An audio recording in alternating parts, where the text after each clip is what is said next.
नमस्कार, जय हिंद, वंदे मातरम। दोस्तों, दिशा राज में आपका स्वागत है।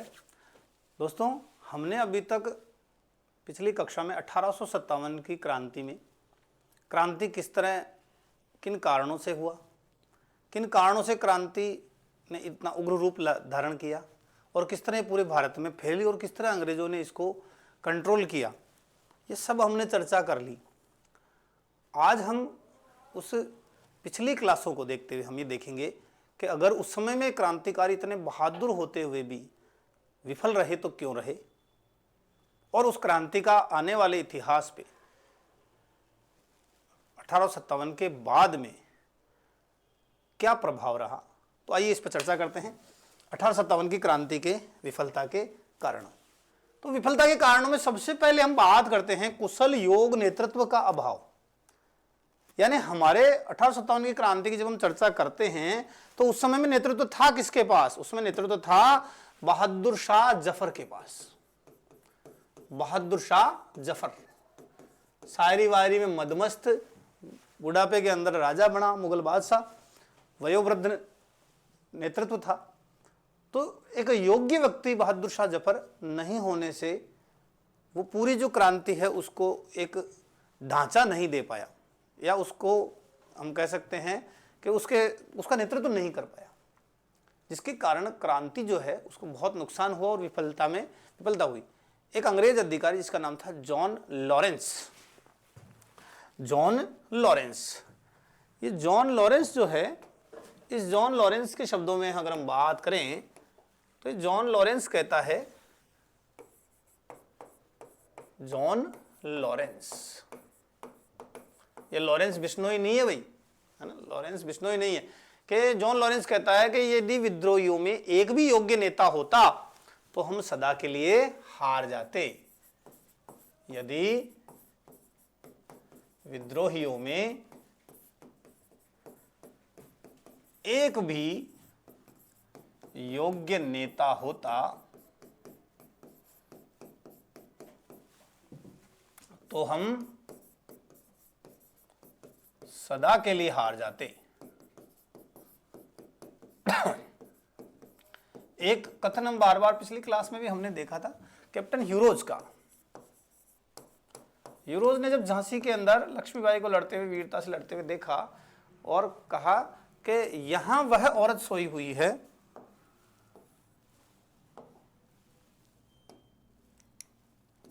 यहां वह औरत सोई हुई है। ये हमने पिछली क्लास में भी बहुत बार चर्चा करी है हमने, ठीक है ना। जो विद्रोहियों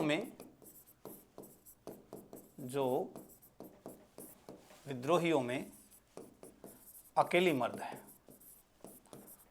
इसका मतलब क्रांतिकारियों में 1857 के विद्रोह करने वालों के अंदर कोई महान या बड़ा नेतृत्वकर्ता शामिल नहीं था, जिसके कारण विद्रोह को नुकसान पहुंचा।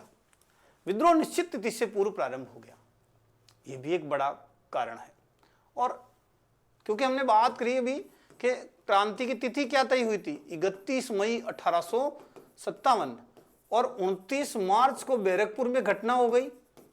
सबको याद है, 29 मार्च में बैरकपुर में घटना हो गई और 8 अप्रैल में उसको फांसी पर चढ़ा दिया। ये सारी बात करी हमने। और क्रांति की शुरुआत मेरठ से हो गई 10 मई 1857 को, लेकिन होनी कब थी? 31 मई 1857 को। तो ये जब जो योजना बनाई कि 31 मई को एक साथ पूरे भारत में हमें हमला करना, वैसा नहीं हो पाया, जिसके कारण क्रांति की विफलता रही। तो इस बात को अंग्रेज अधिकारी एक है जिसका नाम मेलिसन, क्या नाम है, मेलिसन ने भी लिखा। मेलिसन ने कहा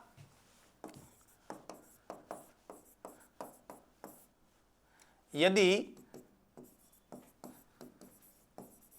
पूर्व नियोजित अनुसार, जैसे जो तिथि थी ना पूर्व नियोजित, वो कौन सी थी? वो पूर्व नियोजित या पूर्व योजना जो तिथि थी, पूर्व नियोजित तिथि 31 मई 1857, है ना, को सभी स्थानों पर एक साथ 1857 को सभी स्थानों पर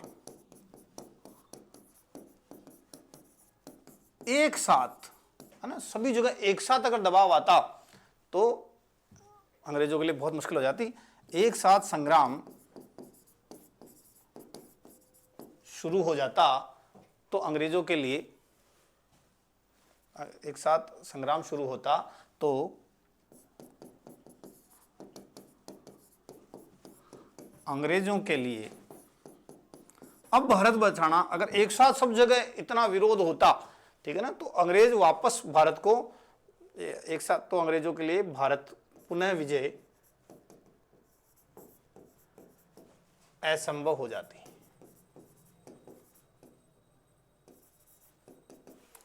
ये कौन कह रहा है? ये मेलिसन कह रहा है, ठीक है ना, मेलिसन का ये कथन है। आगे वापस बात करते हैं।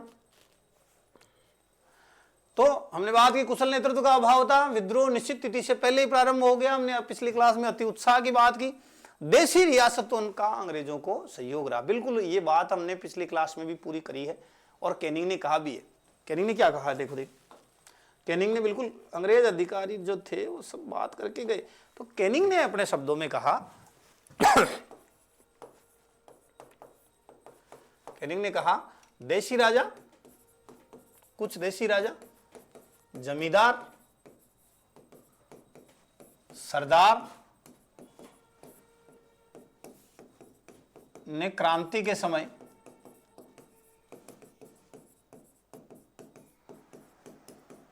तूफान में, जैसे बांध काम करता है क्रांति के समय, तूफान में बांध का काम किया।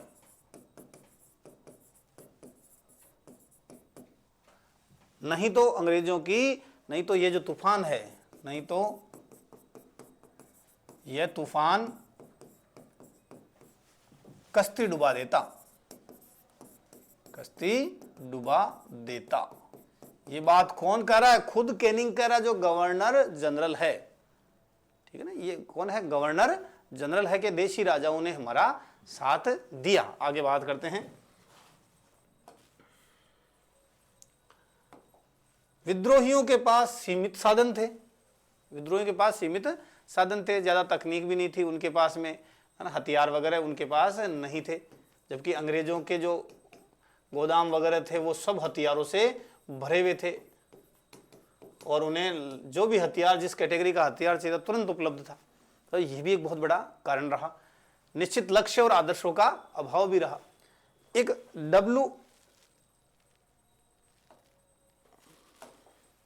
एक कोटेशन और अपन बात करते हैं। रसेल साहब हैं, रसेल साहब ने कहा कि यदि भारतीयों में और अधिक उत्साह होता और वो अंग्रेजों का विरोध करते तो अंग्रेज जो है वो शीघ्र जल्दी समाप्त हो जाते। ये बात कौन कहता है? W.H. रसेल।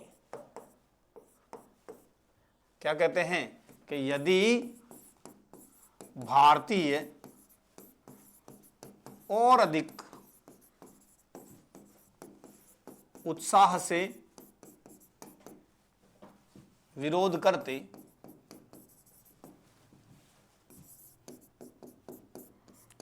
तो अंग्रेजों का भारत में रहना मुश्किल था। ये देखो, है ना। और ये किस किस का नाम लेते हैं? जिंद, पटियाला,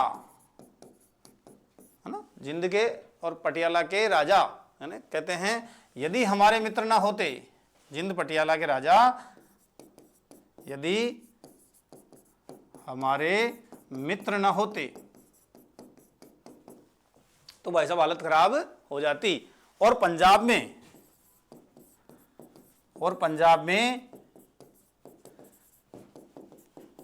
शांति न बनी रहती तो दिल्ली प्राप्त करना संभव ही नहीं था। ये बात रसेल साहब कहते हैं। इस हद तक जाकर, है ना, भारतीयों ने हमारा साथ दिया था। वापस बात करते हैं। निश्चित लक्ष्य और आदर्शों का अभाव था। क्रांतिकारियों के सामने अगर हम बात करें तो कोई ऐसा व्यक्ति नहीं था जिसको आदर्श के रूप में प्रस्तुत किया जा सके।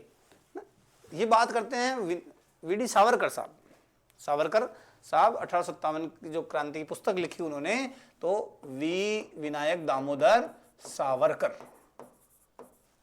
सावरकर साहब कहते हैं कि क्रांतिकारियों के सामने, लोगों के सामने कोई स्वच्छ आदर्श नहीं था। अगर अच्छा आदर्श रखा होता, क्रांतिकारी कह लें, लोगों, उनकी जो कोटेशन थी वो थी, लोगों के सामने कोई अच्छा आदर्श नहीं था। बहादुर शाह जफर थे कि जीतेगा तो ये बनेगा, क्या लड़ना इसके लिए। तो सावरकर के अनुसार लोगों के सामने कोई अच्छा स्वच्छ आदर्श, कोई अच्छा आदर्श, स्वच्छ आदर्श नहीं था,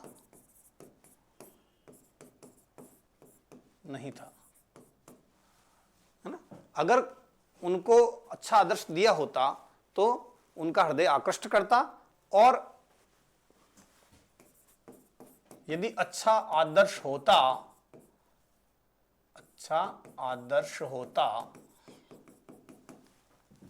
तो क्या होता, तो क्रांति का जो अंत है वो इतना अच्छा होता जितना, तो क्रांति का अंत इतना अच्छा होता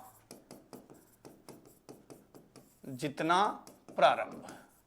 भाई अपनी ही आदत बनी हुई है कि जो भी कुछ आए सावरकर का सही कर दो, ऐसा नहीं है। हर एक प्रश्न में सावरकर जी उत्तर नहीं जाने वाले।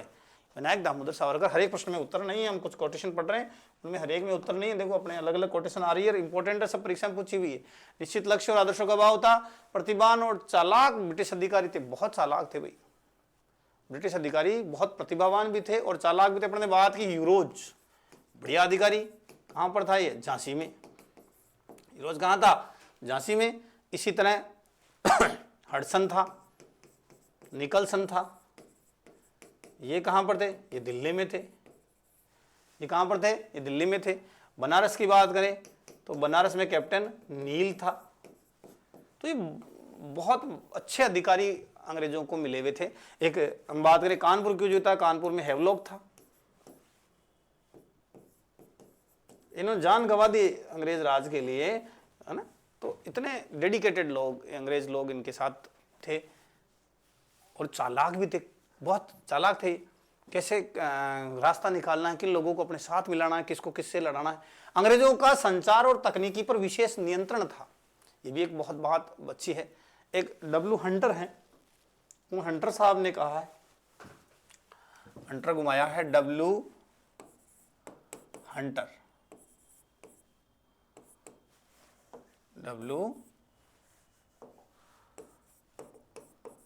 हंटर ने कहा दो चीजें हमारे पास ऐसी थी, एक तो रेल नेटवर्क और तार सेवा या डाकघर, डाक सेवा। इन्होंने हमारे लिए हजारों मनुष्यों का काम किया।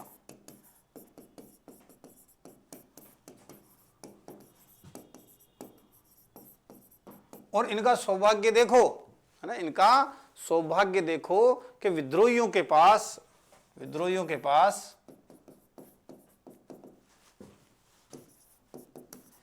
ये सुविधा नहीं थी। तो उस समय में रेल नेटवर्क और डाकघर जो अंग्रेजों, बाद में इन्होंने बहुत काम किया, इन्होंने बहुत तेजी से रेल भिजाई, क्योंकि इनको पता था कि भारत पर नियंत्रण करना है तो रेल और संचार हमारा बिल्कुल एक्यूरेट होना चाहिए। तो इसलिए भारत में इन्होंने रेल को बाद में बहुत प्रेफरेंस दिया। तो ये अंग्रेजों का संचार और तकनीकी पर नियंत्रण था। एक कुशल कूटनीतिज्ञ थे ये कूटनीतिज्ञ थे। मैंने अभी बात करी आपको, कहाँ किससे लड़ाना है, कहाँ किसको किससे भिड़ाना है, कौन से राजा को कौन से जमींदार से भिड़ाना है, ये बहुत अच्छी तरह से जानते थे। और ये बात लिखी रामचंद्र मजूमदार ने, आर.सी. मजूमदार ने लिखी। क्या लिखी? अंग्रेजों की, ये सारी कोटेशन इंपॉर्टेंट है भाई। अंग्रेजों की कूटनीति ही उनकी सफलता की चाबी है। ये किसने कहा? तो मजूमदार ने। सावरकर मत कर देना, बहुत सारे बच्चे हैं, सब में उत्तर सावरकर है। अंग्रेजों की कूटनीति उनकी सफलता की चाबी है, ये किसने कहा? तो विनायक दामोदर सावरकर ने। तो ये कुछ अंग्रेजों विफलता के हम कारण देखे हमने। इसमें से कुशल योग, नेतृत्व का अभाव, विद्रोह निश्चित तिथि से प्रारंभ, देशी रियासतों का अंग्रेजों सहयोग, सीमित साधन, आदर्श नहीं थे, प्रतिभावान चालाक ये लोग थे। अब इस विद्रोह जो हुआ उसमें रिजल्ट क्या निकला? जब 1857 का क्रांति हो गई तो परिणाम में पहले जो एक्ट चलता था वो था रेगुलेटिंग एक्ट, और वो कौन चलाती थी? ईस्ट इंडिया कंपनी चलाती थी। ईस्ट इंडिया कंपनी चलाती थी रेगुलेटिंग एक्ट के नाम से। अब सारा का सारा शासन तंत्र जो है वो ब्रिटिश क्राउन के अंडर में आ गया, और ब्रिटिश क्राउन जो है वो भारत शासन अधिनियम नाम से उन्होंने 1858 में लागू किया, और सारा शासन ब्रिटिश क्राउन ने अपने हाथों में ले लिया। अब इन्होंने कंपनी का शासन जो है वो समाप्त कर दिया, और एक प्रस्ताव लिखा। ये प्रस्ताव किसने लिखा? जॉन स्टुअर्ट मिल ने, और संसद ने उसको पारित किया, और भारत का सीधा नियंत्रण जो है ब्रिटिश संसद के अंडर में आ गया, ब्रिटिश क्राउन महारानी के अंडर में आ गया। कंपनी का जो कंट्रोल है उसके लिए बोर्ड ऑफ कंट्रोल बनाया गया एक, और एक कोर्ट ऑफ डायरेक्टरेट जो तो पहले चल रहा था उसको खत्म किया, और अब आ गया बोर्ड ऑफ कंट्रोल, और इसमें एक भारत सचिव बनाया गया, secretary of state of India, और 15 सदस्य वाली इंडिया काउंसिल बनाई गई। बोर्ड ऑफ कंट्रोल, भारत शासन अधिनियम, भारत सचिव, और कितने मेंबर्स? 15 मेंबर्स। एक इलाहाबाद में दरबार हुआ जहां पर ये सारी घोषणाएं पढ़ी गई, और ये घोषणाएं किसने पढ़ी? तो विक्टोरिया ने, विक्टोरिया की उद्घोषणा को पढ़ा। ये बहुत इंपॉर्टेंट है, एग्जाम का सवाल है, भूलना नहीं है किसी भी सूरत में। 1 नवंबर 1858 लॉर्ड कैनिंग जो भारत का क्या बन गया? पहला वॉयसराय बन गया, चमचागिरी करके। इसके समय में इतनी मारकाट हुई, अंग्रेजों ने कहा हटाओ मत, अभी इसको बहुत गलत इफेक्ट जाएगा, इसलिए कैनिंग को वापस उन्होंने कंटिन्यू किया, और उसने महारानी विक्टोरिया की उद्घोषणा पढ़ा, और इसे भारतीय स्वतंत्रता का मैग्ना कार्टा नाम दिया गया। ये प्रश्न है एग्जाम का, कई एग्जामों का प्रश्न है। गवर्नर जनरल अब वायसराय हो गया। गवर्नर जनरल क्या हो गया? जी गवर्नर जनरल क्या बन गया? वायसराय। अंतिम गवर्नर जनरल भी कैनिंग, और पहला वायसराय भी कैनिंग। विक्टोरिया घोषणा 2 जनवरी 1859 तक आत्मसमर्पण करने वाली विद्रोहियों को माफ करने की घोषणा थी, कि जिसने खुद ने किसी अंग्रेज का कत्ल नहीं किया, अपने हाथ से करवाया वो अलग बात। देखो अंग्रेजों के न्याय भी बड़े जोरदार थे, तो अंग्रेज की हत्या में सीधे शामिल नहीं, उसको छोड़ दिया जाए, और विलय की नीति का त्याग कर दिया गया। अब नहीं विलय करेंगे, गोद ले लो। भारतीयों के विश्वास, धार्मिक मामलों में हस्तक्षेप नहीं करेंगे, धार्मिक सुधार भी नहीं करेंगे हम भारतीयों में। और ब्रिटिश सेना के पुनर्गठन के लिए एक पील कमीशन नियुक्त किया गया। ये पील कमीशन भारतीय और यूरोपीय जिसमें हम अंग्रेज सैनिक की बात कर रहे हैं, इनमें अनुपात को बनाए रखेगा। अंग्रेजों ने क्या किया? अंग्रेजों ने करा क्या कि उस समय में 2,33,000 सैनिक थे भारतीय, उनकी संख्या को घटाकर 1,40,000 सैनिक कर दिया, भारतीय सैनिक कर दी, संख्या घटा दी पील कमीशन के अनुसार। और मद्रास रेजिडेंसी में और बंबई रेजिडेंसी में इन्होंने सैनिकों का जो अनुपात है भारतीय और विदेशी का 1:3 कर दिया, 1 अंग्रेज और 3 भारतीय। लेकिन बंगाल रेजिडेंसी के लिए ये अनुपात 1:2 रखा, 1:2 रखा। अपन ने बात करी थी ना भोजशाला की भी। एक बंगाल में जो सैनिक थे उनको एक और प्रश्न है, नेपियर नाम का अंग्रेज है, नेपियर ने जो बंगाल में उच्च जाति के सैनिक थे उनको भाड़े के सैनिक कहा, ठीक है ना, भाड़े के सैनिक, बंगाल के सैनिकों को, उच्च जाति सैनिकों को भाड़े के सैनिक किसने कहा? तो नेपियर ने कहा। ये कुछ प्रश्न है अपने, महत्वपूर्ण बातें हैं। आगे हम बात करते हैं 1857 के विद्रोह से संबंधित पुस्तक अवध इन रिवोल्ट, ज्यादा महत्वपूर्ण। ए स्टडी ऑफ पॉपुलर रेसिस्टेंस, ये रुद्रांशु मुखर्जी की पुस्तक है, इंपॉर्टेंट है। अपन ने सारी जो पुस्तकें ली वो इंपॉर्टेंट ही ली है, लेकिन मोस्ट इंपॉर्टेंट जो पुस्तकें हैं उसके अंदर अपन बात करें तो सबसे पहले हम बात करते हैं कर्नल मॉलिसन की। इसने बाद में पुस्तक लिखी the history of the Indian mutiny of 1857, important है, कंटेस्ट करनी है, बिल्कुल याद करनी है, कई बार पूछ चुके हैं। ए हिस्ट्री ऑफ द म्यूटिनी, दोनों म्यूटिनी आना है। फॉरेस्ट की पुस्तक है ये। इसके अलावा अगर हम बात करें पुस्तकों में एस.बी. चौधरी की सिविल रिबेलियन, ये पूछी जा चुकी है। सिविल रिबेलियन किसकी? The sepoy mutiny, R C. Majumdar की, ये तो पूछी जाती है। An essay on the causes of the Indian revolt, Sir Syed Ahmad Khan, ये वो व्यक्ति थे जिन्होंने 1857 के क्रांति के कारण पर पुस्तक लिखी थी। तो सर सैयद अहमद खां, पिछली क्लास में हमने बात की थी। इसके अलावा बात करें महत्वपूर्ण पुस्तकों की, तो महत्वपूर्ण पुस्तकों में विनायक दामोदर सावरकर की the Indian war of independence, ये एग्जाम में पूछी जा चुकी है। 1857 एस.एन. सेन की, ये सरकारी इतिहासकार हैं, सरकारी इतिहासकार हैं। सरकारी इतिहासकार में मजूमदार का नाम आपको मिलेगा, एस.एन. सेन का मिलेगा और तारा चंद्र का मिलेगा, तारा चंद्र का नाम मिलेगा। ये इन्होंने इतिहास का लिखा और ताराचंद ने पुस्तक लिखी, उसका नाम है भारत में राष्ट्रवाद, भारत में राष्ट्रवाद। तो 1857 की क्रांति से बार बार द ग्रेट रिबेलियन, ये भी एग्जाम में पूछी गई प्रश्न है। तो बहुत सारी चीजें जो एग्जाम में बार बार रिपीट हो रही है, अपने को उस पर ध्यान देना है। ये द लास्ट मुगल डेलरिम्पल की एग्जाम का प्रश्न है। तो आपको जो एग्जाम में पूछे गए हैं वो प्रश्न बिल्कुल तैयार करने हैं। 1857 की क्रांति से जो पुस्तकें प्रमुख लिखी गई है वो एग्जाम में पूछा जाता है, अपने को ध्यान में करना है।